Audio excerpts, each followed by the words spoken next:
Selamat pagi Bapak Ibu, Saudara-saudari yang dikasihi Tuhan. Sekali lagi selamat pagi. Terima kasih, selamat Paskah buat kita semua. Hari ini kita sungguh bersyukur dan berterima kasih kepada Tuhan. Sebab oleh karena kemurahan-Nya lah Dia memberikan kita hari ini nafas hidup. Terlebih kesempatan yang begitu indah kita boleh bersama-sama di tempat ini untuk bersama-sama beribadah, menaikkan pujian, penyembahan kita hanya kepada Sang Juru Selamat kita yang hidup. Baik Bapak Ibu yang dikasihi Tuhan, kita akan memulai ibadah kita pada pagi hari ini. Saya mengundang jemaat sekalian untuk bangkit berdiri. Saya mempersilahkan untuk kita semua mengambil waktu saat teduh pribadi sebelum ibadah kita mulai. Mari kita masuk di dalam saat teduh.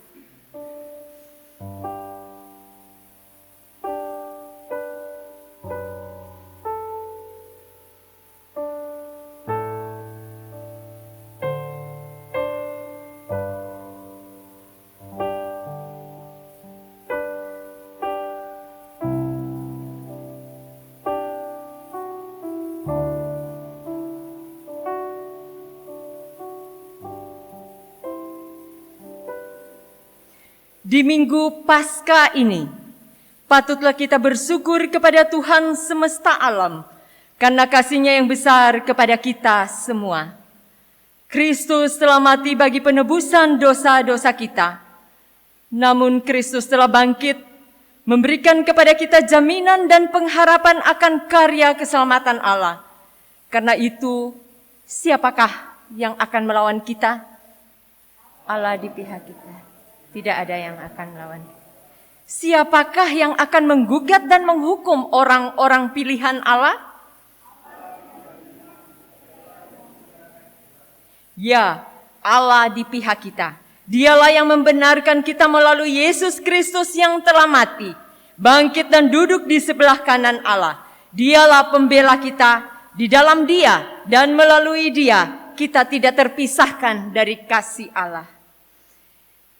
Ku percaya pada Yesus. KPPK nomor 222. Bersama-sama kita naikkan pujian ini ke hadapan Allah.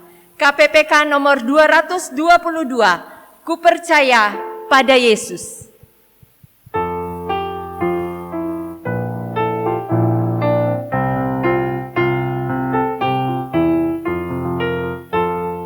Ku percaya pada Yesus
dan mengarahkan hati dan pandangan kepada Kristus yang telah bangkit. Yakinilah bahwa pertolongan kita adalah di dalam nama Tuhan yang menjadikan langit dan bumi. Kasih karunia dan damai sejahtera dari Allah Bapa, Putra dan Roh Kudus menyertai kita semua. Amin. Jemaat silakan duduk. Dengarkanlah berita pengharapan yang terambil di dalam Yohanes pasal 20 ayat 1 sampai 10. Demikian firman Tuhan. Pada hari pertama minggu itu, pagi-pagi benar ketika hari masih gelap, pergilah Maria Magdalena ke kubur itu, dan ia melihat bahwa batu telah diambil dari kubur. Ia berlari-lari mendapatkan Simon Petrus dan murid yang lain yang dikasihi Yesus, dan berkata kepada mereka, "Tuhan telah diambil orang dari kuburnya, dan kami tidak tahu di mana ia diletakkan." Maka berangkatlah Petrus dan murid yang lain itu ke kubur. Keduanya berlari bersama-sama, tetapi murid yang lain itu berlari lebih cepat daripada Petrus, sehingga lebih dahulu sampai di kubur. Ia menjenguk ke dalam dan melihat kain kapan terletak di tanah. Akan tetapi ia tidak masuk ke dalam. Maka datanglah Simon Petrus juga menyusul dia dan masuk ke dalam kubur itu. Ia melihat kain kapan terletak di tanah. Sedang kain pelu yang tadinya ada di kepala Yesus tidak terletak dekat kain kapan itu, tetapi agak di samping di tempat yang lain dan sudah tergulung. Maka masuklah juga murid yang lain yang lebih dahulu sampai di kubur itu, dan ia melihatnya dan percaya. Sebab selama itu mereka belum mengerti isi kitab suci yang mengatakan bahwa ia harus bangkit dari antara orang mati. Lalu pulanglah kedua murid itu ke rumah. Kristus Tuhan telah bangkit. Bersama-sama kita naikkan pujian ini dari KPPK nomor 130.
Silakan untuk berdiri. Allah di surga, haleluya, dan kasih-Nya kekalan, haleluya. Puji Allah Sang Raja, haleluya. Allah yang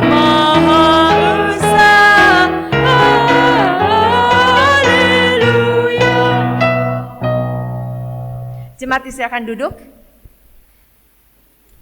Saat ini kita akan bersama-sama mendengarkan persembahan pujian dari guru-guru sekolah minggu.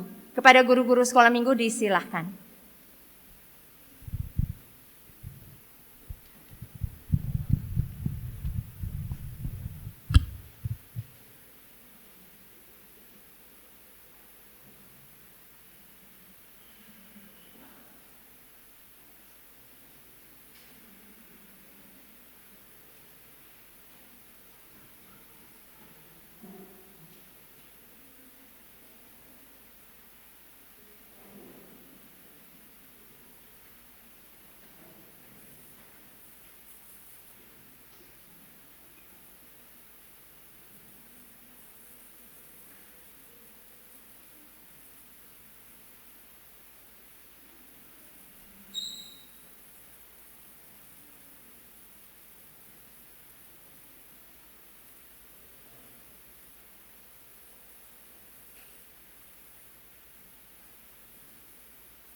Terima kasih untuk persembahan pujian dari guru sekolah minggu dan anak-anak sekolah minggu. Tuhan Yesus memberkati.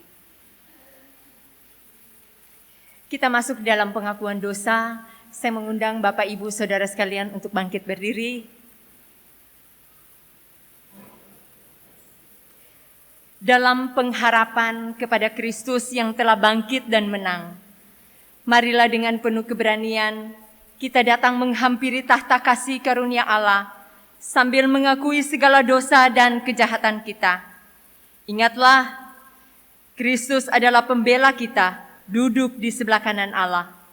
Mari dengan teduh kita mengakui segala dosa dan kejahatan kita. Saya berikan waktu sejenak kepada kita secara pribadi. Mari kita datang secara pribadi kepada Tuhan, mengakui akan segala pelanggaran yang kita perbuat sepanjang kehidupan kita. Mari kita satu di dalam doa.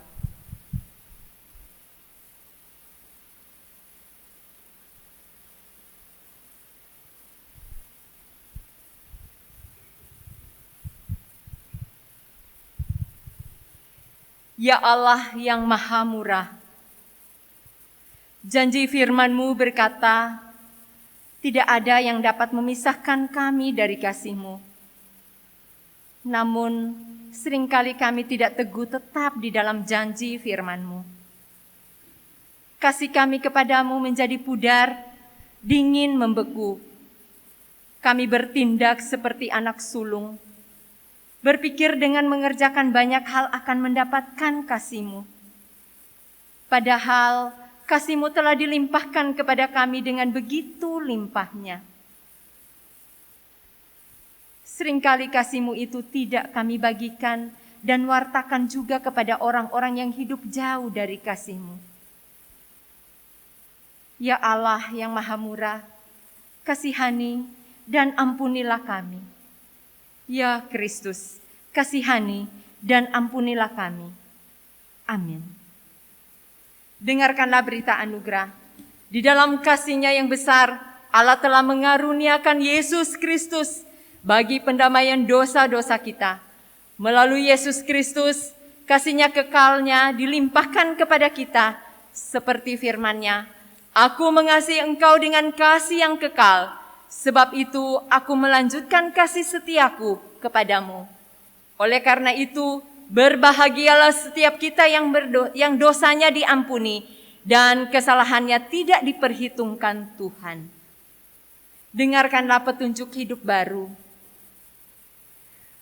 Tiada yang dapat memisahkan kita dari kasih Allah yang telah dikaruniakannya kepada kita melalui Yesus Kristus, Tuhan kita. Karena itu, berdasarkan kasih karunia yang telah dianugerahkannya kita, marilah kita senantiasa hidup di dalam kehendak Allah. Dan inilah kehendaknya bagi kita. Hendaklah kasih itu jangan pura-pura. Jauhilah yang jahat dan lakukanlah yang baik. Hendaklah kamu saling mengasihi sebagai saudara dan saling mendahului dalam memberi hormat. Janganlah hendaknya kerajinanmu kendor. Biarlah rohmu menyala-nyala dan layanilah Tuhan. Demikianlah firman Tuhan yang mengasihi kita. Jemaat disilahkan duduk. Selanjutnya kita akan bersama-sama mendengarkan persembahan pujian dari Jemaat GKT Trinity. Disilahkan.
Demikianlah persembahan pujian, kiranya Tuhan Yesus memberkati.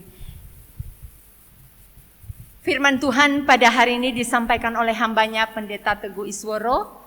Namun sebelum kita mendengarkan kebenaran daripada firman, mari kita kembali bersama-sama menaikkan pujian dari KPPK nomor 219. Kita bersatu dalam kasih-Nya. Tuhan Yesus telah mempersatukan kita orang-orang yang berdosa, telah ditebusnya dengan darah-Nya yang mahal. Sekarang kita dipilihnya, kita boleh bersatu di dalam kasih Tuhan. Kita dipersatukan oleh Tuhan oleh karena kasih karunia Allah yang begitu besar. KPPK nomor 219, kita bersatu dalam kasih-Nya.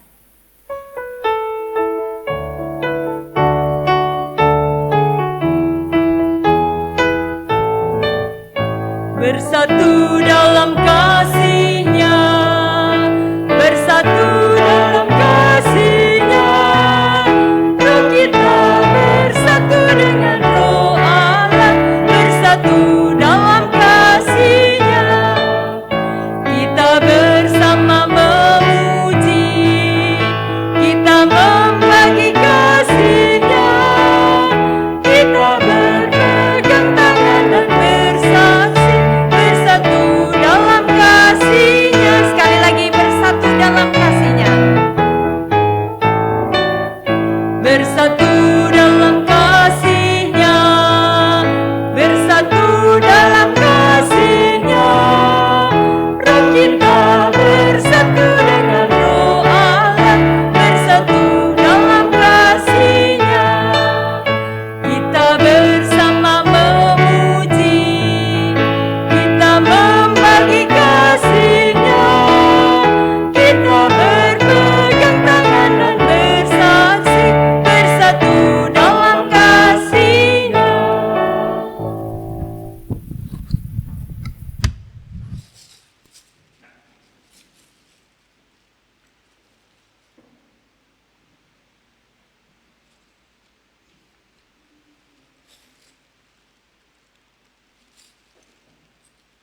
Bapak, Ibu, Saudara yang dikasihi Tuhan, selamat pagi. Happy Easter, selamat Paskah. Saudara-saudara, kalau kita memiliki satu hari itu berapa jam? 24 jam. Kalau 1/10-nya dari 24 jam, berapa jam? 2 jam 40 menit. Bapak Ibu siap? Waduh, 2 jam 40 menit. Saya pernah diminta oleh salah satu gereja Pentakosta di Surabaya, Pak, bisakah Bapak berkhotbah 2,5 jam? Loh, terus nyanyi-nyanyiannya? Ya, gereja kami ini kurang lebih bisa hampir 4 jam, Pak.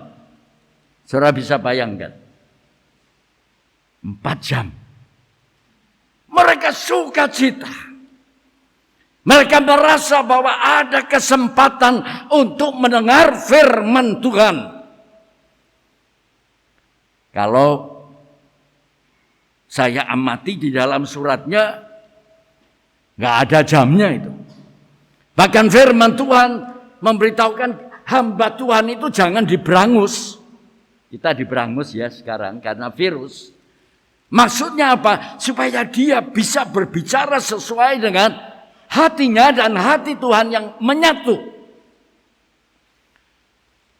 Saudara-saudara, mari sebelum kita mendengarkan firman Tuhan, kita siapkan dulu di dalam 1 Korintus pasal 15. 1 Korintus pasal 15 ayat 53 sampai 58.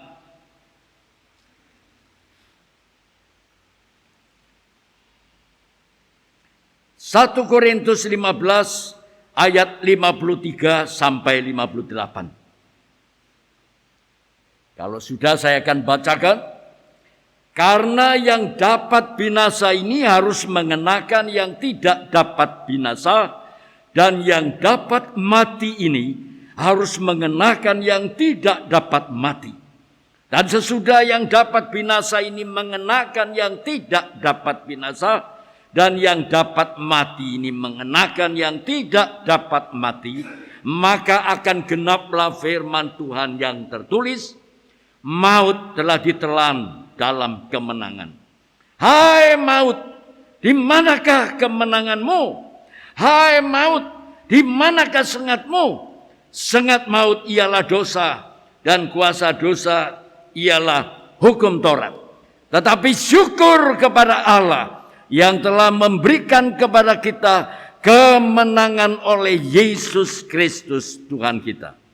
Karena itu saudara-saudaraku yang kekasih, berdirilah teguh, jangan goyah, dan giatlah selalu dalam pekerjaan Tuhan.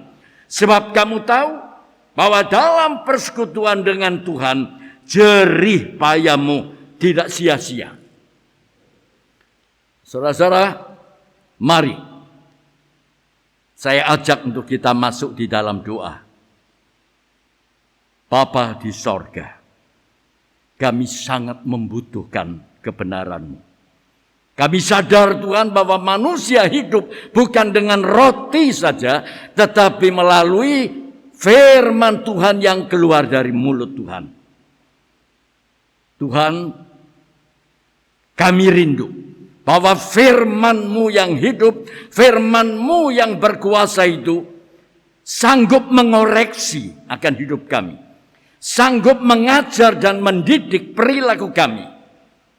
Tuhan, kami sadar seringkali kami gagal untuk melaksanakan kebenaran-Mu. Tuhan, ajari kami Tuhan pada pagi hari ini. Karena Engkau, Rajaku, sudah menang. Engkau menang Tuhan. Dan kami juga rindu bersama-sama dengan Tuhan mengalami kemenangan demi kemenangan. Dalam nama-Mu Tuhan kami Yesus Kristus, kami sudah berdoa dan kami mengucap syukur. Bapak, Ibu, Saudara yang dikasihi Tuhan, hari ini adalah kita memperingati hari besar Kristiani yang ketiga. Kalau pada Jumat Agung adalah yang kedua, kematian. Dan hari ini adalah kebangkitan Yesus Kristus, Paskah. Kembali lagi saya bertanya, sudah berapa kali kita mengikuti ibadah Paskah? Yesus menang, Yesus bangkit. Mungkin kita sudah terlalu sering mendengar. Apa yang bangkit? Apa yang menang?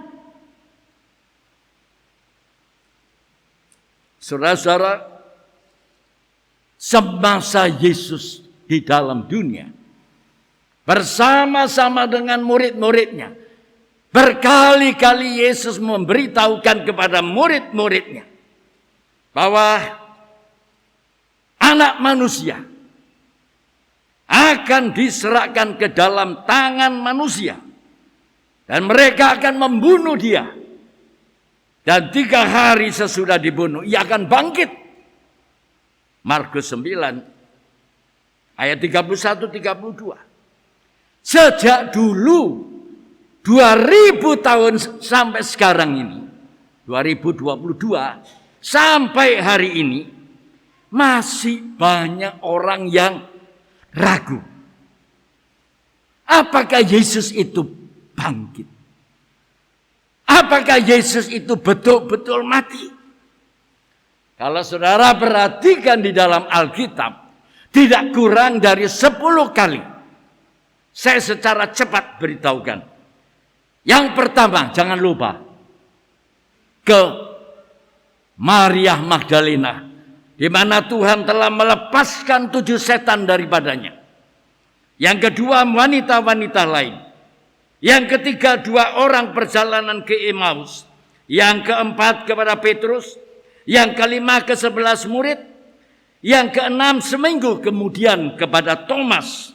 Yang ketujuh, kepada 7 murid di tepi danau Galilea. Yang kedelapan, ke-11 murid lagi. Dan yang ke-9 kepada Yakobus. Dan sesudah itu kenaikan Yesus ke sorga. Saudara-saudara, ada beberapa teori yang memberitahukan bahwa Yesus itu tidak mati. Teori pingsan. Bahwa Yesus itu hilang kesadarannya. Luka-luka yang ada di tubuhnya itu hanya pada permukaannya saja. Saudara bisa bayangkan. Tubuh Yesus yang sudah hancur. Bagaimana tentara Romawi dengan kaitan-kaitan di ujung cambuknya. Setelah ditancapkan dan ditarik ke bawah. Itu hancur. 39 kali. Saya di rumah itu ada kolam. Saya pelihara ikan. Ikan bawal, ikan gurami, ikan apa. Senang. Dan pada saat saya mau memancing, waktu saya lemparkan pancing itu, justru kembali nancap di jari saya. Waduh, saya bingungin. Karena ikannya besar, saya pakai pancing yang cukup lumayan, cukup besar. Dengan makanan yang saya pikir, wah ini pas. Singkat cerita, waduh, saya bingung. Saya tanya kepada teman yang suka mancing, tolong ya, loh pancingnya kok besar? Tolong pokoknya ditarik. Nggak bisa, saudara. Sebab pancing itu ada kaitnya. Waduh, saya bilang, gimana ini? Wah, gak berani aku. Saya minta tarik saja. Aduh, saya bilang nggak bisa dah. Dah, ke dokter aja kamu. Pergi cepat-cepat naik sepeda motor, masih ada kailnya itu, masih ada pancingnya itu. Langsung disobek, dijahit. Sampai sekarang bengkong nih tangan saya. Sudah nggak lurus lagi. Itulah kenyataan yang dialami oleh Yesus. Saudara-saudara, apa yang dikatakan teori ini? Pada waktu Yesus dimasukkan di dalam goa, dan di dalam goa itu udaranya dingin. Lalu Yesus terperanjat, kaget dia. Yesus keluar dari kubur itu dan dia melihat ada pakaian, mungkin pakaian siapa ini? Tukang jaga atau tukang kebun, dipakai. Itu teori yang pertama, pingsan. Katanya. Yang kedua, teori pengganti. Bahwa Allah itu maha tahu. Allah itu maha kuasa. Allah maha berdaulat. Allah tidak akan rela bahwa Yesus itu adalah orang yang baik. Lalu sekarang dia harus disalibkan. Tidak mungkin itu. Pada saat Yesus berada di Taman Getsemani dengan beberapa murid-muridnya berdoa. Di situ Allah mengangkatnya, menggantinya. Seseorang yang diserupakan seperti Yesus. Yang banyak orang katakan itu bukan Yesus, tetapi Yudas Iskariot, kata orang-orang seberang kita. Saudara-saudara, ada juga kalau kita memperhatikan di dalam Injil Yohanes dengan rinci bahwa Yesus itu sungguh-sungguh mati. Karena prajurit pada waktu mendekati Yesus dan melihat bahwa Yesus benar-benar mati, tidak lagi dipatahkan kakinya. Rupanya menjadi kebiasaan itu. Kalau orang belum mati, supaya cepat mati, dipatahkan kakinya. Dan itu juga ditulis di dalam kitab Mazmur. Bagaimana Daud 1000 tahun sebelum Yesus lahir. Dikatakan demikian dalam Mazmur 34 ayat 21. Ia melindungi segala tulangnya. Tidak satu pun tulangnya yang dipatahkan. Luar biasa. Nubuatan itu luar biasa. Sudah digenapi oleh Yesus. Dan teori yang lain mengatakan bahwa wanita-wanita itu salah masuk kubur yang kosong. Padahal kalau kita baca di Alkitab pagi-pagi benar. Pada hari pertama minggu itu setelah matahari terbit. Pergilah mereka ke kubur. Bukan waktu masih gelap. Sehingga mereka salah untuk masuk kubur. Bahkan dikatakan yang lain. Dalam Injil Matius 28 ayat 1. Menjelang menyingsingnya fajar. Jelas bahwa ini tidak salah mereka masuk. Tidak salah. Ada teori yang lain mengatakan bahwa murid-murid Yesus yang mencuri mayat itu. Saudara-saudara. Dan sesudah berunding dikatakan di dalam Alkitab. Mereka mengambil keputusan dengan tua-tua. Lalu memberikan sejumlah uang kepada prajurit itu. Lalu mengatakan bahwa murid-muridnya datang malam-malam dan mencurinya ketika kamu sedang tidur. Ini adalah satu konspirasi jahat. Jelas bahwa Yesus bangkit. Mereka memberitahukan, jangan kamu katakan demikian. Nih, suap dari dulu sudah ada. Bapak Ibu yang dikasihi Tuhan. Kita sangat bersyukur. Hari-hari terakhir ini kalau saudara memperhatikan di YouTube. Saudara-saudara kita banyak katakan saya melihat.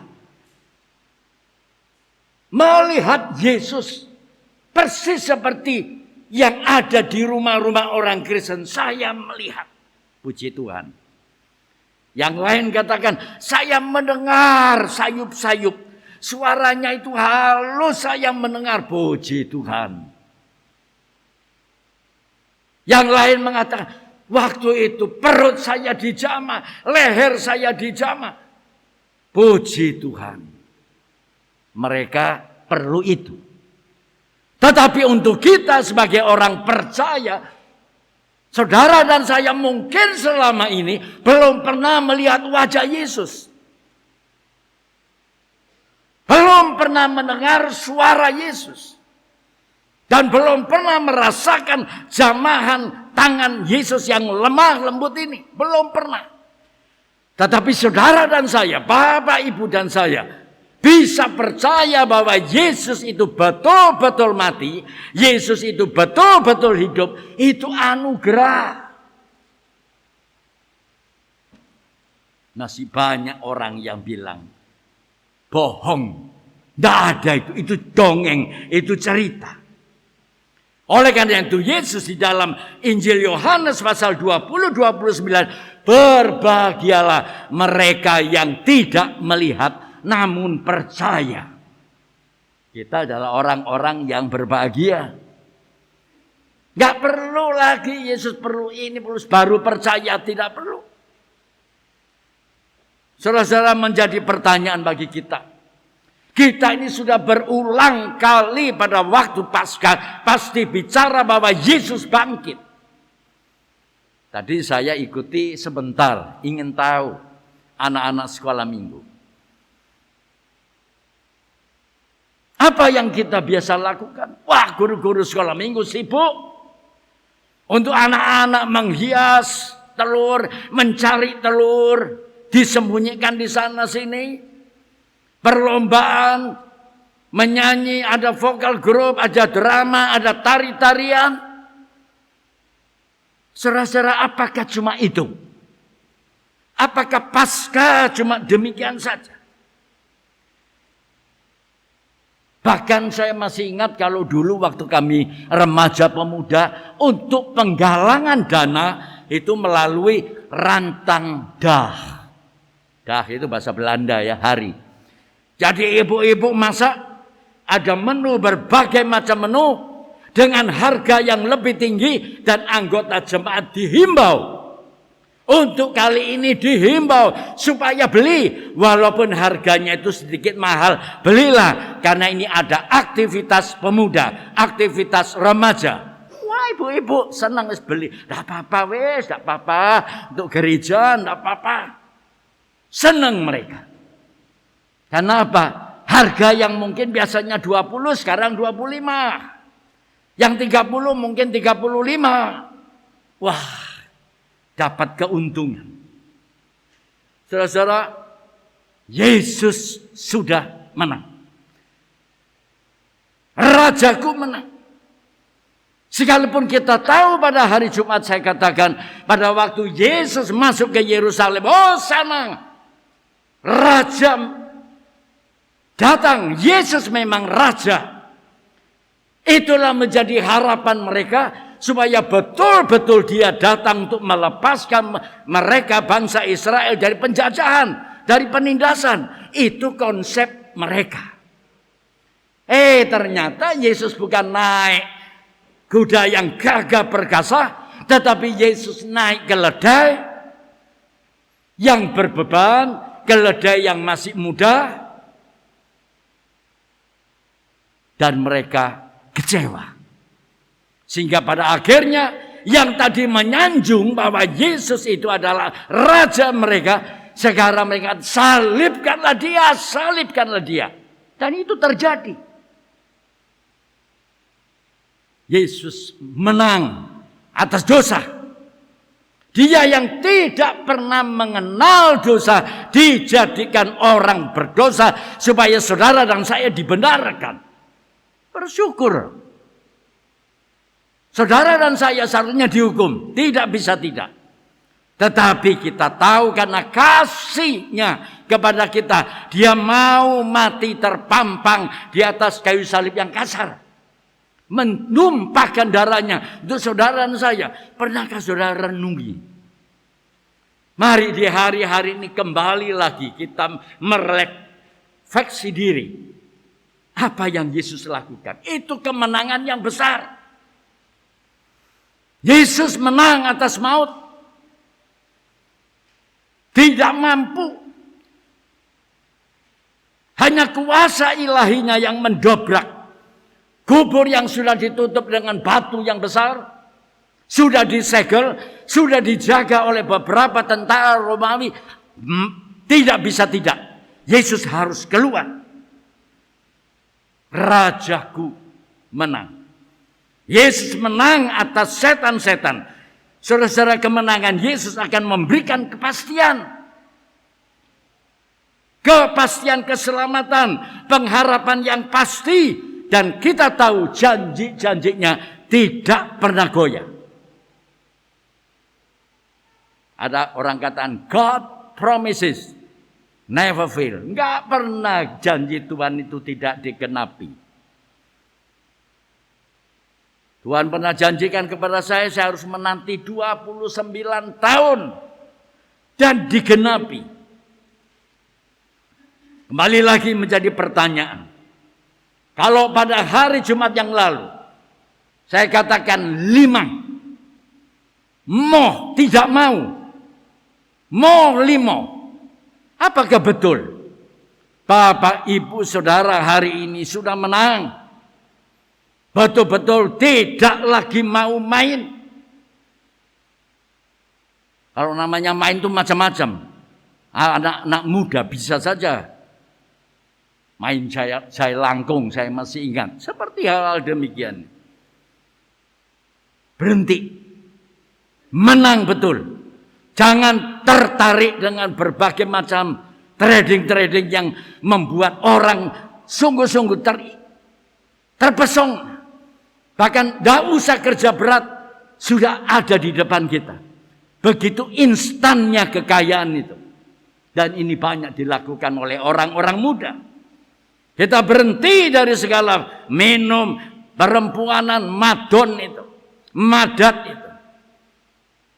Saya nggak tahu sejauh mana bapak-bapak, apakah masih Mungkin kita tidak main ganja, tidak ekstasi, tidak opium, candu, dan lain sebagainya. Tapi masih terikat dengan apa? Dengan merokok. Kita masih menjadi maling, menjadi pencuri. Mungkin kita kata, enggak Pak, saya enggak pernah curi Pak. Tetapi firman Tuhan di dalam kitab Maliaki, orang yang tidak memberikan persembahan persepuluhan, Yesus katakan, kamu adalah pencuri. Kamu adalah perampok. Mari coba kita renungkan kembali, saudara. Apakah saudara sungguh diselamatkan? Apakah Bapak Ibu meyakini bahwa aku sudah dilahirkan kembali? Orang yang dilahirkan kembali itu ada satu perubahan. Tidak mungkin stagnan. Yang dulu tidak suka Alkitab, baca Alkitab. Yang tidak pernah bersekutu, bersekutu. Yang sudah mati tangannya tidak bisa memberi. Sekarang dia gampang memberi. Saudara-saudara, di sini ada beberapa persembahan. 1, 2, 3, 4, 5. Saya akan sedikit mengambil waktu. Kesempatan yang baik untuk kita saling belajar. Apakah iman, pengharapan, dan kasih saudara makin hari makin tumbuh. Makin hari makin berkembang dengan baik. Menjadi pertanyaan. Mari Paskah ini mengoreksi diri. Introspeksi diri. Evaluasi diri. Sampai sejauh mana imanku ini.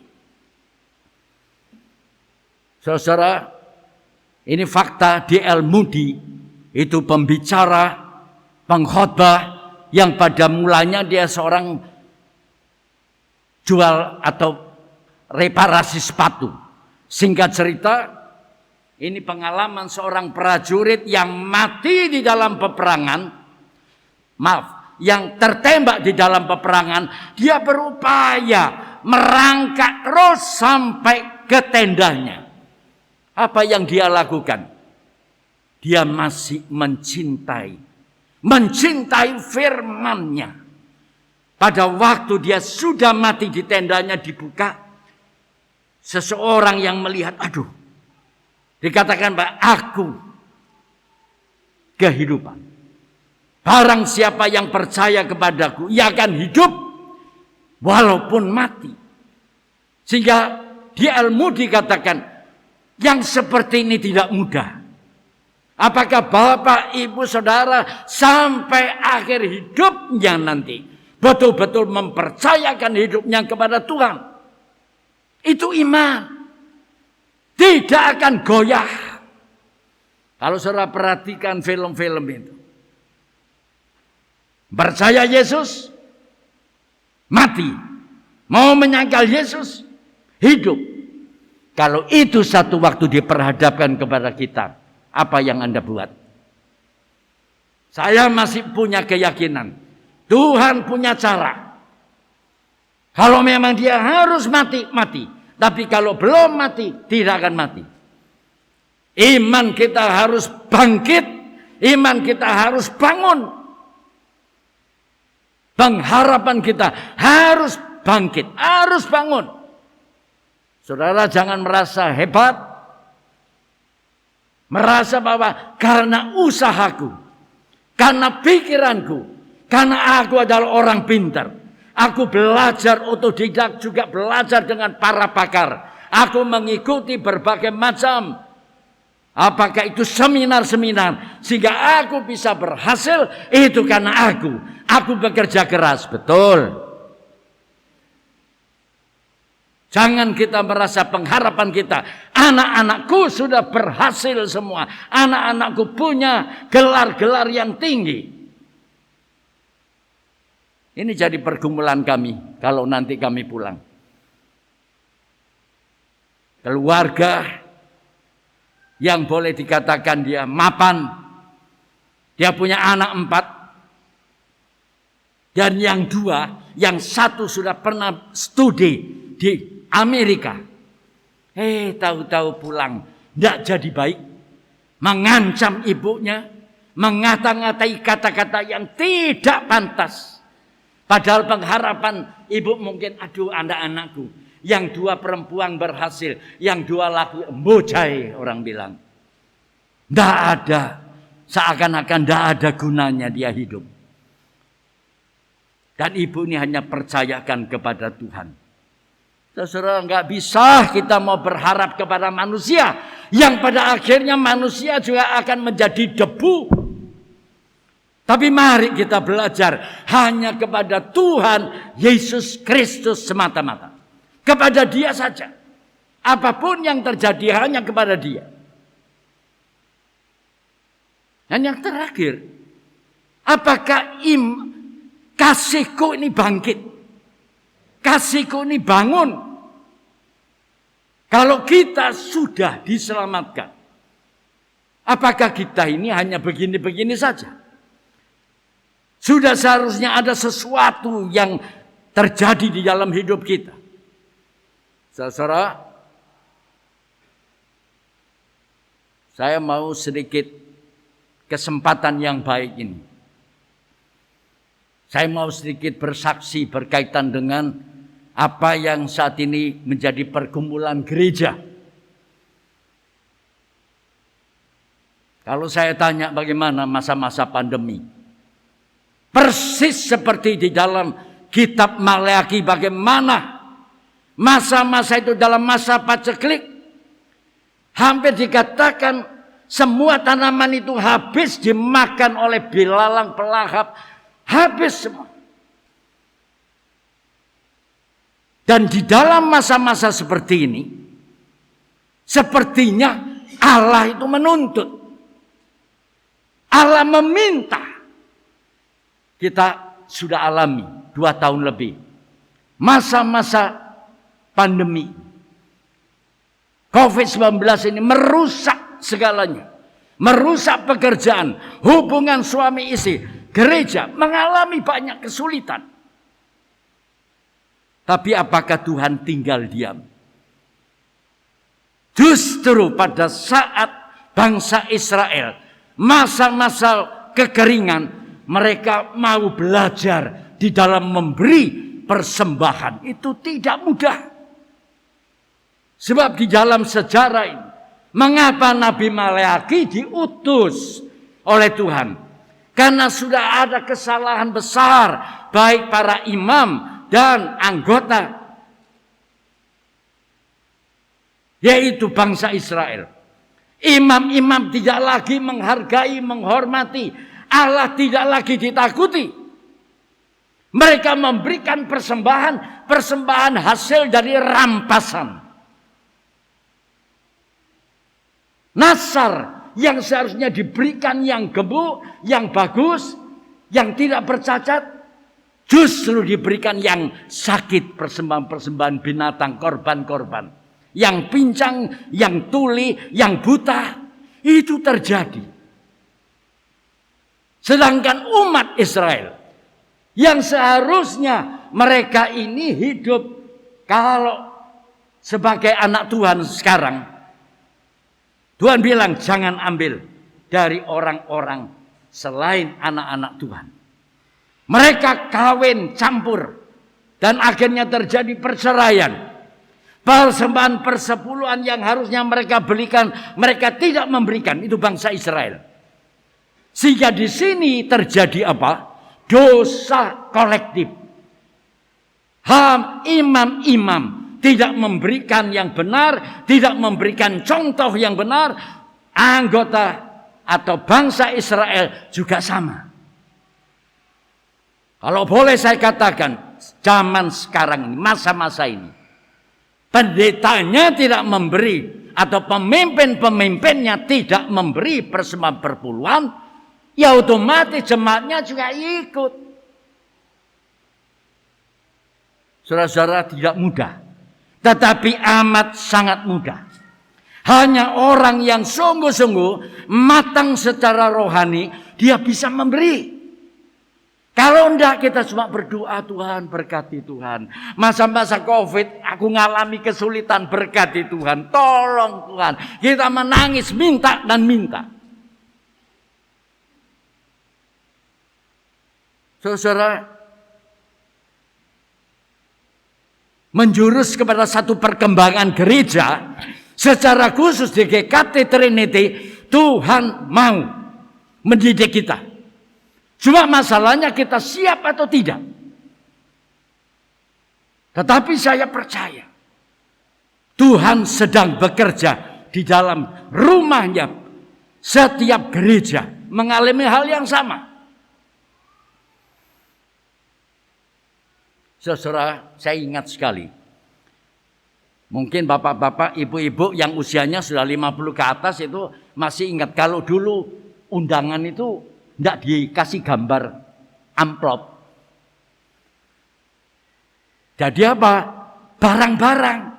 Kalau kita diundang oleh orang yang kita tidak kenal, langsung kita pikir, gak kenal, kayak apa-apa. Tidak ada duit dulu, tidak ada. Sekali apa, lepek, ya, biasa-biasa atau gelas yang biasa-biasa. Pokoknya memberi. Tapi begitu Anda kenal, Bapak Ibu kenal, waduh, ini yang mantu. Waduh, kenal baik aku ini. Mau kasih apa ya? Dia punya loh segala-gala, punya, kasih apa? Bingung. Mungkin gak ada, diada-adakan, kenapa? Buhau isu, sungkan itu. Lek ngeyelek, aduh gak enak. Memberinya ndak benar. Saudara, sama. Kalau kita tidak mengenal Yesus dengan benar, bahwa Yesus itu sudah menjadi rajaku, dia sudah menang, dia sudah memberkati aku, menyembuhkan aku, memberikan apa yang menjadi kebutuhanku, beda. Kita tidak hitung-hitungan lagi dengan Tuhan. Saya tidak tahu persembahan Bapak Ibu. Setiap minggu itu berapa Tuhan yang tahu dan Bapak Ibu. Masa roh kayak 2.000 enggak apa-apa, 2.000 yang jen enggak apa-apa. Enggak apa-apa, Tuhan Maha Kaya. Tuhan memiliki bumi dan segala isinya itu milik Tuhan. Kalau kita mau jujur, termasuk kantong kita, dompet kita, apapun yang kita milik Tuhan. Mau kita ganti apa? Tuhan punya. Cuma masalahnya apakah kita sungguh mau memberi? Saudara, mari kita mencoba mengingat kembali. Biarpun kaya, itu bisa rutin. Kalau memberi persembahan mungkin Iwan. Mulai dari dulu, bisa tahun, 2 tahun, ya Iwan terus. Bisa terjadi. Saya tidak katakan semua orang-orang berada, semua anak-anak Tuhan melakukan, tidak. Mari, saya mau mengajak. Yang pertama, kalau saudara pada minggu yang akan datang, beranikah Bapak Ibu Saudara, saya berjanji, saya biasanya memberikan 5.000, saya mau kasih 6.000. Biasanya saya memberikan 10.000, saya mau coba sekarang tidak 10 lagi. Saya mau beli 12.000. Saya yang memberikan 20, saya mau beri 25.000. Saya yang biasanya memberi 50, saya sekarang mau memberi 60 atau 70.000. Hari ini saya mencoba men-challenge, menantang Bapak Ibu. Ini satu tantangan iman. Beranikah? Ya Pak, saya mau coba untuk minggu depan yang biasanya sekian ini saya mau tambah sedikit lagi. Bapak Ibu, siap? Saya tanya, siap? Kok nggak ada suara? Saya mau lihat, apakah Bapak Ibu siap? Angkat tangan. Silakan angkat tangan. Kalau ragu-ragu tidak usah. Tapi saya ingin bahwa Tuhan tahu. Ini baru persembahan loh. Tidak gampang. Kalau kita mau mempelajari di dalam kitab Maleakhi dan dalam Injil Matius, Tuhan Yesus sendiri meneguhkan perintah Tuhan pada saat hari Jumat yang lalu. Perintah itu harus ditaati. Sekalipun kita merasa berat, tetap ditaati. Saya punya mama sambung, 8 anak ini dulu tidak suka. Aduh, bagaimana? Saya harus katakan mami, minta maaf mami, saya bersalah. Tidak gampang, saudara. Tapi karena Tuhan mau, saya harus lakukan itu. Saya bilang, mami, makanya kamu kurang ngajar, kamu begini. Saya cuma diam. Aduh, mau belajar taat kok susah ya. Sudah minta maaf, kasarnya minta ampun, masih ditunjuk-tunjuk. Tapi belajar. Saudara-saudara, yang kedua itu, yang pertama perintah, yang kedua itu ekspresi iman kita. Tuhan sudah menolong aku.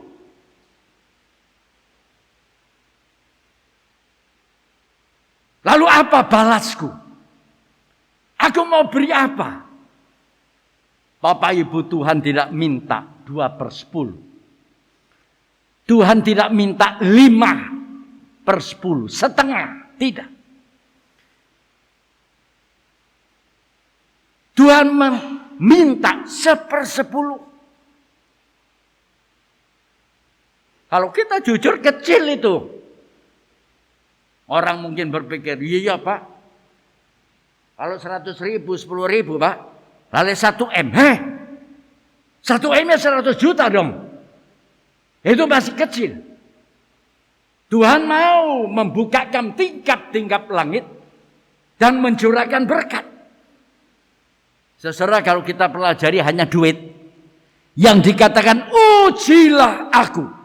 Masakan aku tidak membukakan tingkap-tingkap langit dan mencurahkan kepadamu berkat-berkat berkelimpahan. Cuma jen. Gak ada bilang, ujilah aku. Kalau kamu percaya kepadaku, tak selamatkan kamu. Gak ada. Percaya Yesus, pasti selamat. Pasti. Hanya duit. Dan Tuhan tahu, ini susah. Tetapi kita mau belajar. Saudara-saudara, kita mau menunjukkan kepada Tuhan. Kalau saudara perhatikan lagi, hari ini saya mencoba untuk sedikit lebih rileks dengan Bapak Ibu. Kalau kita perhatikan di dalam kitab Keluaran 35, maka di situ Tuhan sudah memilih orang-orang yang tertentu, yang punya keahlian-keahlian. Dan dari orang-orang ini, Tuhan minta, keahlianmu apa? Kemampuanmu apa? Bukan hanya kemampuan dan mereka ini sebagai tiang-tiang gereja.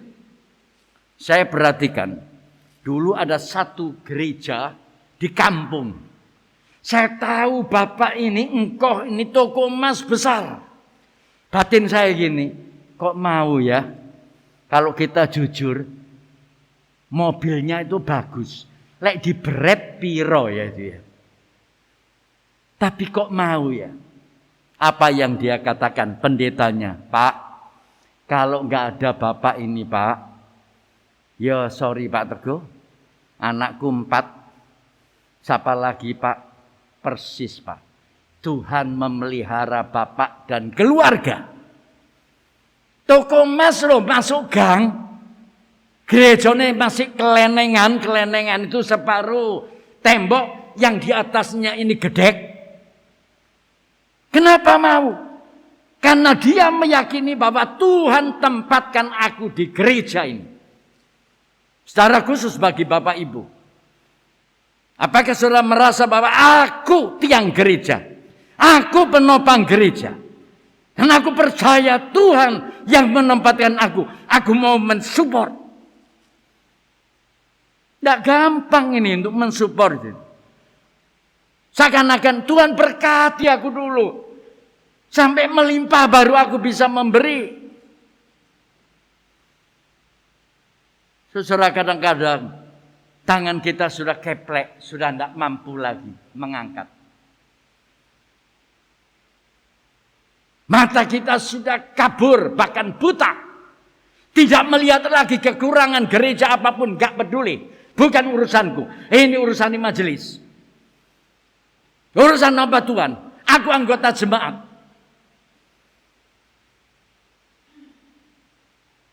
Saudara-saudara, kita membutuhkan ini. Pikirannya sudah mati. Ya diam aja, sudah mati. Omong apapun tidak dengar. Telinganya sudah tuli. Mari, saya ajak kita mau datang kepada Tuhan. Saudara tahu kenapa Tuhan izinkan supaya jemaat atau supaya orang Israel memberi? Karena biaya operasional untuk bait Allah itu besar. Belum lagi imam-imam yang tidak bekerja ini dia terima dari persembahan-persembahan anggota jemaat. Imam-imam ini tidak punya tanah, tidak punya bisnis, tidak punya apa. Di samping itu juga untuk para janda, gereja ini pasti ada diakonia. Untuk menolong mereka yang miskin. Lalu siapa itu kalau bukan namanya patungan satu yang lain. Saya mau katakan kepada siapapun juga hari ini. Ibu-ibu, bapak-bapak, jangan bilang, Pak, aku ini usaha nih gak ono, Pak, cuma usaha kecil. Selama kita punya tekad untuk memberi persembahan persepuluhan, bisa. Saya tidak khususkan hari ini untuk persembahan persepuluhan, tapi saya ingin menyentil kembali Bapak Ibu. Ayo kita dukung. Ini pekerjaan-pekerjaan besar. Kalau saudara perhatikan di dalam Keluaran 35, setiap orang yang tergerak hatinya, setiap orang yang tergerak hatinya lebih dari mungkin 10 atau 15 kali. Setiap orang yang tergerak hatinya. Saya banyak teringat ibu-ibu yang tua-tua yang dari RRC datang ke Indonesia itu. Makannya ikan asin. Uang itu disimpan dari anaknya, dari siapapun disimpan. Setelah mati dibuka. Jumlahnya lumayan. Dan dia ternyata pernah bilang kepingin untuk beri gereja. Sehingga anak-anak bilang, ya untuk gereja. Memang ini mama sudah siapkan untuk gereja. Cukup besar jumlahnya. Jadi jangan bilang bahwa orang-orang yang sederhana tidak bisa memberi. Semua bisa memberi. Termasuk mahasiswa, termasuk pelajar, termasuk pensiunan bisa memberi. Hanya masalahnya apakah dia perlu untuk diberi penjelasan supaya ngerti. Saya teringat sekali papa saya. Saya nggak tahu kalau dia duduk ada di dalam gereja. Waktu saya katakan banyak pensiunan yang sudah tua bilang, Pak, saya ini tidak ada kerjaan lagi, Pak. Saya cuma terima saja kok dari anak-anak. Saya tanya, yang pertama, yang kedua, yang ketiga, yang keempat. Ternyata anak-anak memberi. Juga ada anak yang miskin, tidak bisa beri papanya, tidak bisa beri mamanya, bisa. Tapi begitu saya bilang, betulkah? Ini kok ada nama Go Kim Yao. Ini kan nama papi. Apa betul? Kok ada persembahan persepuluhan 5 juta? Lah kamu dewek sing yang tahu sing khotbah. Katanya orang-orang tua pensiunan bisa memberi. Lah gitu papi dapat gocap tiao ya. Iyo. Coba bayar. Dia mengerti. Bapak, Ibu, Saudara, saya sebentar ini akan akhiri.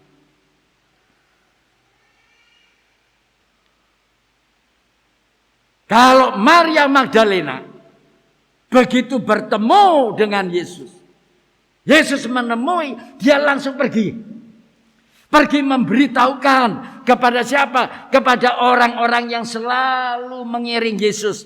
Termasuk murid-murid dan orang-orang yang lain yang setia. Namun sangat disayangkan, masih banyak murid-murid yang belum yakin, belum percaya total.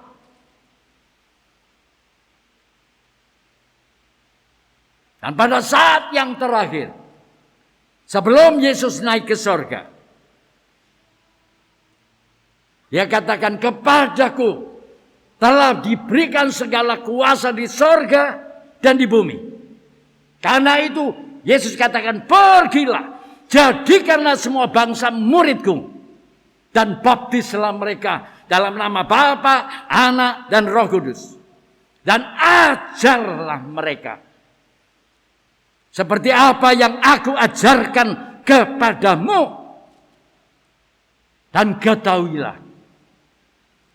aku akan menyertai kamu sampai akhir zaman. Bapak Ibu bisa mengajar orang. Majelis bisa mengajar orang. Kalau sudah merasakan bahwa betul-betul Tuhan itu sudah mengajar aku.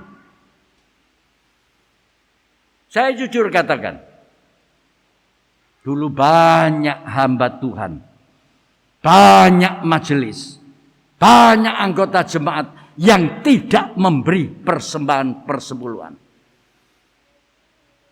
Gereja itu, aduh, berat sekali. Apakah kita hanya mengandalkan hanya orang-orang tertentu? Kita belajar. Dari dalam sendiri kita belajar, kita menggali, kita berdoa sehati, sepikir, sejiwa. Minta kepada Tuhan. Tuhan limpahkan berkat. Tuhan berikan semangat bekerja. Tuhan berikan program-program yang baru. Kalau itu betul-betul, tidak mustahil. Saudara, saya akan akhiri. Ini ada satu gambar. Nah, ini sudah ikut saya lebih dari 20 tahun. Apa ini, saudara? Nah,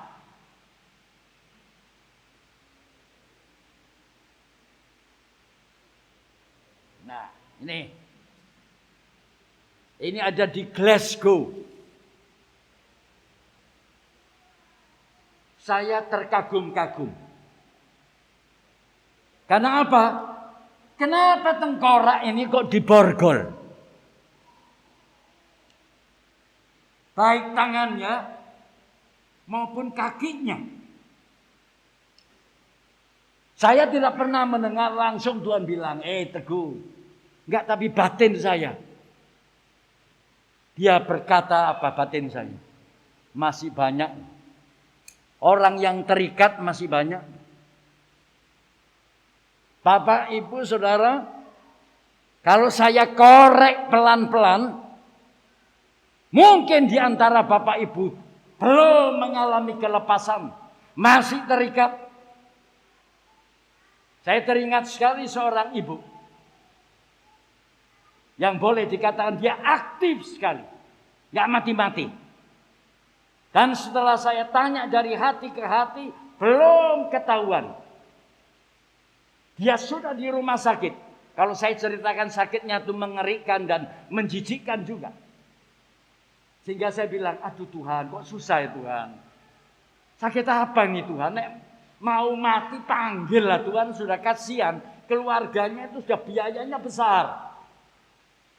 Singkat cerita, saya bilang, Encim doa ya, minta sama Tuhan. Tuhan, kalau aku punya salah, punya dosa, ampuni Tuhan.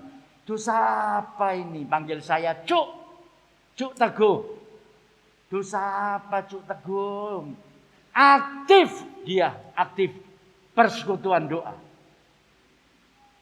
Sehingga pada akhirnya dia Cuk Teguh sini. Saya mau cerita lagi ini Cuk. Saya dulu waktu muda itu saya susuk. Saya nggak tahu ya. Jangan sampai ada di antara bapak atau ibu. Bukan hanya perempuan supaya cantik. Bapak-bapak juga sosok loh.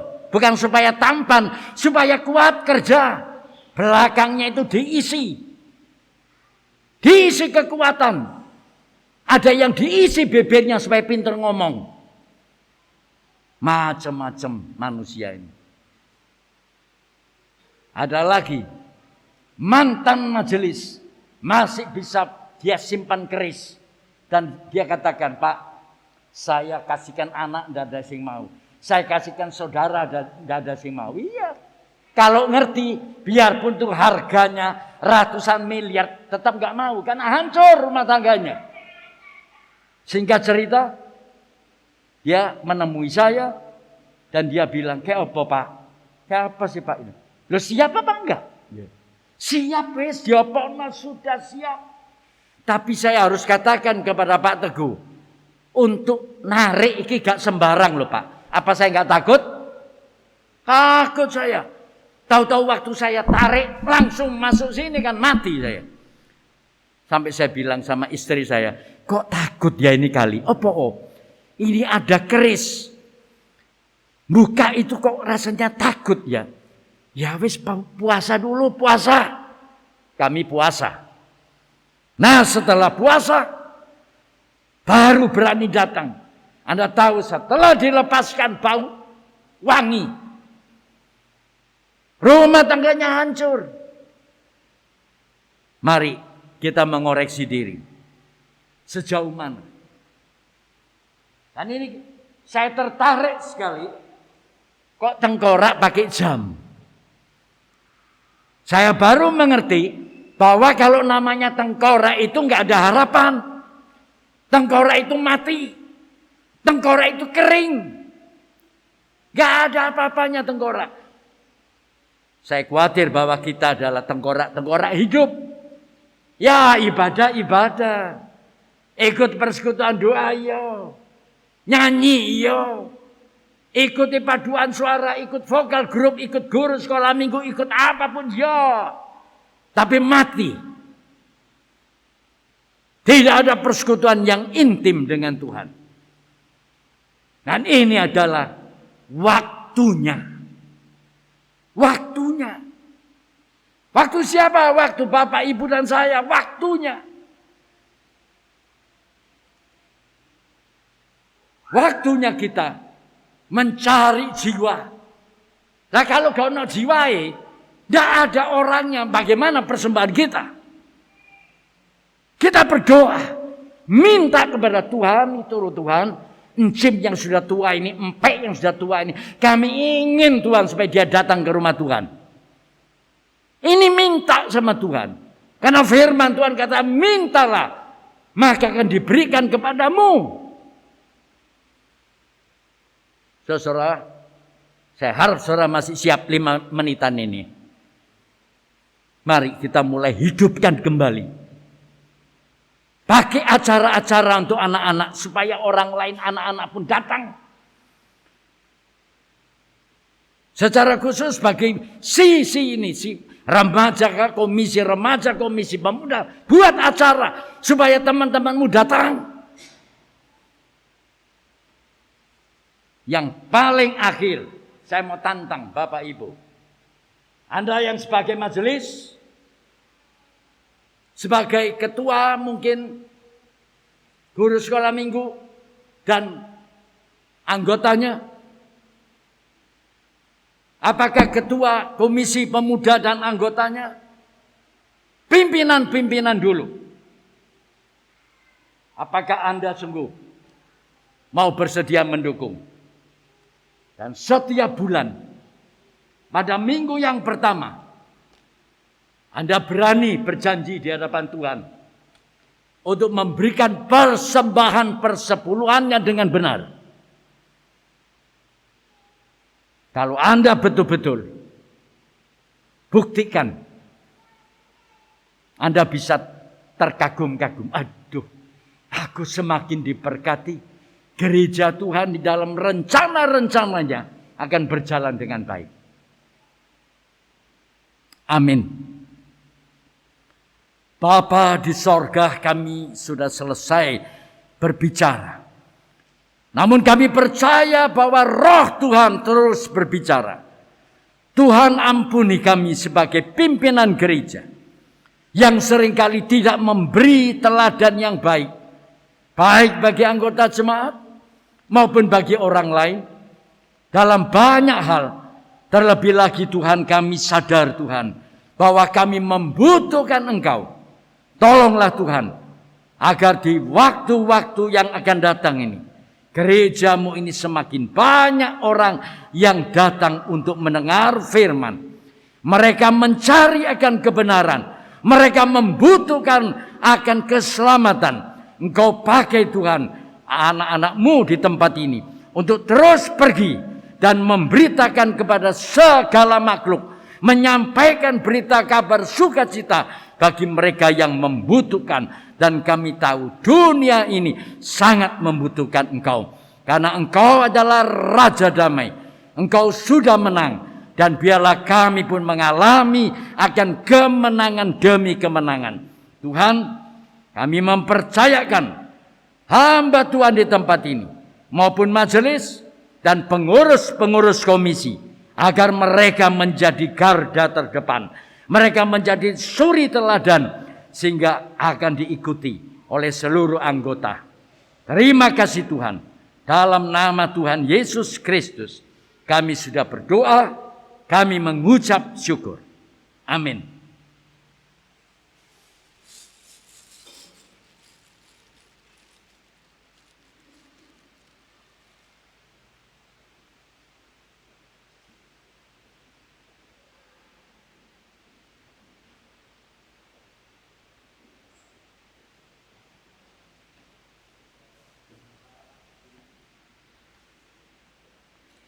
Demikianlah firman Tuhan yang sama-sama kita dengarkan pada hari ini.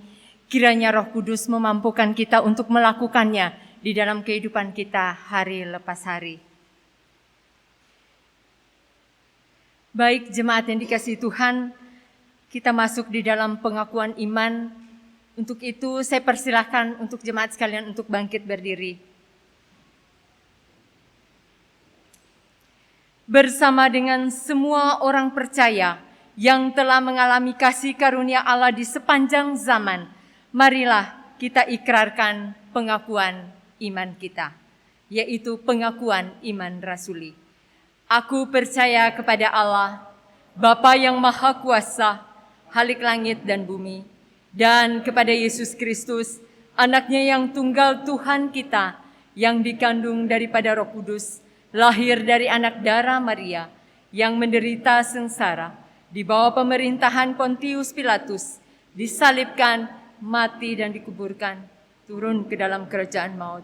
Pada hari yang ketiga, bangkit pula dari antara orang mati, naik ke surga, duduk di sebelah kanan Allah, Bapa yang Maha Kuasa, dan dari sana Ia akan datang untuk menghakimi orang yang hidup dan yang mati.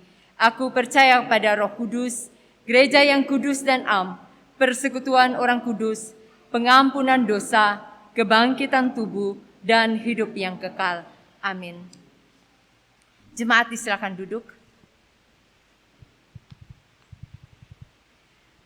Kristus adalah pengharapan kita. Di dalam Dia, oleh Dia, dan melalui Dia, kasih Allah dicurahkan kepada kita semua. Melihat itu semua, marilah kita membawa persembahan syukur kita kepada Allah, seraya kita menyatakan Kristus adalah pengharapan kita, baik dalam hidup maupun mati. Bersama-sama kita menaikkan pujian dari KPPK nomor 221, Sandar pada Lengan yang Kekal.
Mari kita masuk dalam doa persembahan dan doa syafaat.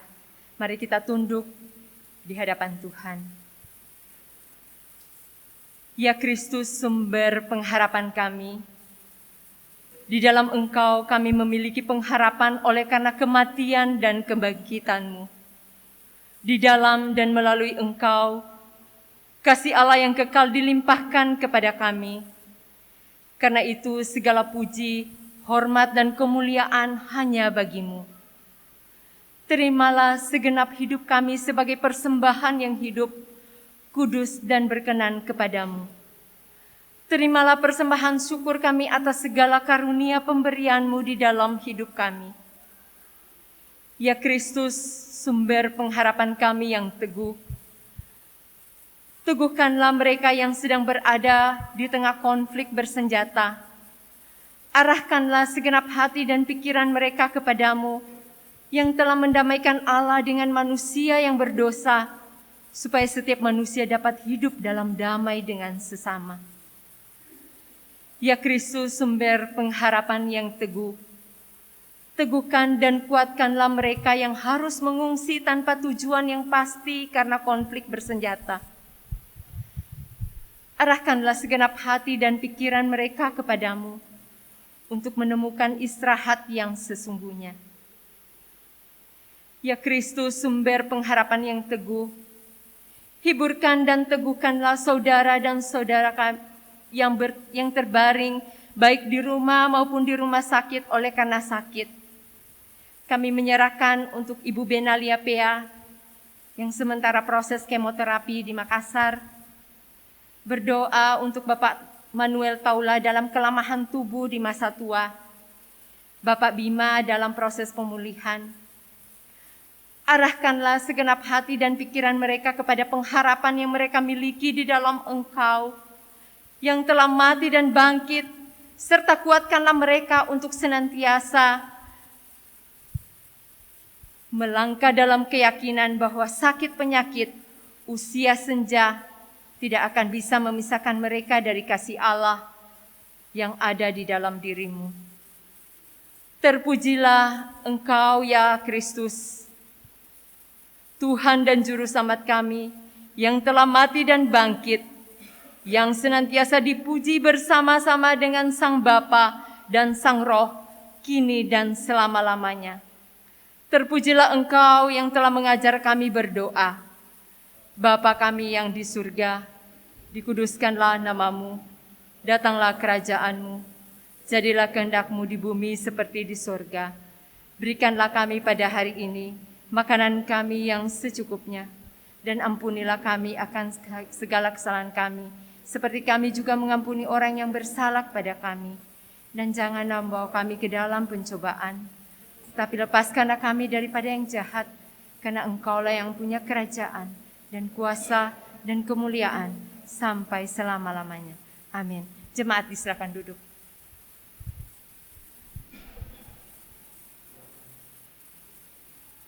Siapakah yang akan menggugat orang-orang pilihan Allah? Siapakah yang akan menghukum mereka?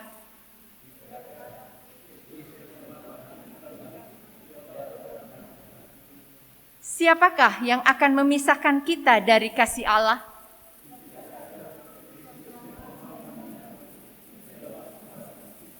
Ya, Kristus yang telah mati dan bangkit adalah pengharapan kita. Tidak ada yang dapat memisahkan kita dari kasih Allah yang ada di dalam Yesus Kristus Tuhan kita. Karena itu, segala pujian dan kemuliaan hanya bagi Dia kini dan selamanya. Jemaat disilakan berdiri, kita masuk dalam doksologi dan doa berkat. Disilakan pada hambanya Pendeta Teguh untuk memimpin.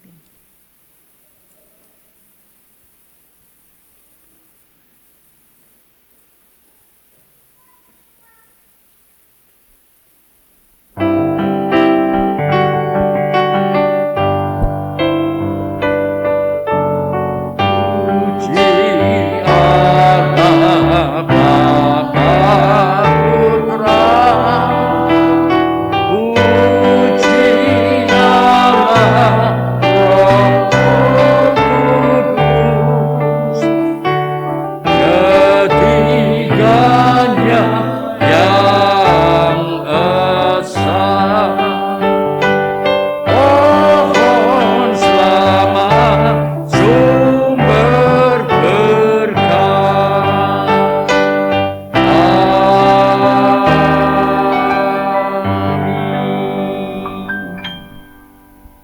Saudara-saudara yang dikasihi Tuhan Yesus Kristus, jadilah pelaku-pelaku firman, bukan pendengar-pendengar firman yang baik. Angkatlah hatimu kepada Allah dan terimalah berkat Tuhan. Allah sumber damai sejahtera yang oleh darah perjanjian yang kekal telah membawa kembali dari antara orang mati Gembala Agung segala domba, yaitu Yesus Tuhan kita. Kiranya memperlengkapi kamu dengan segala yang baik untuk melakukan kehendak-Nya dan mengerjakan di dalam kita apa yang berkenan kepadanya oleh Yesus Kristus. Bagi Dialah yang kasih-Nya kekal, segala kemuliaan sampai selama-lamanya. Amin.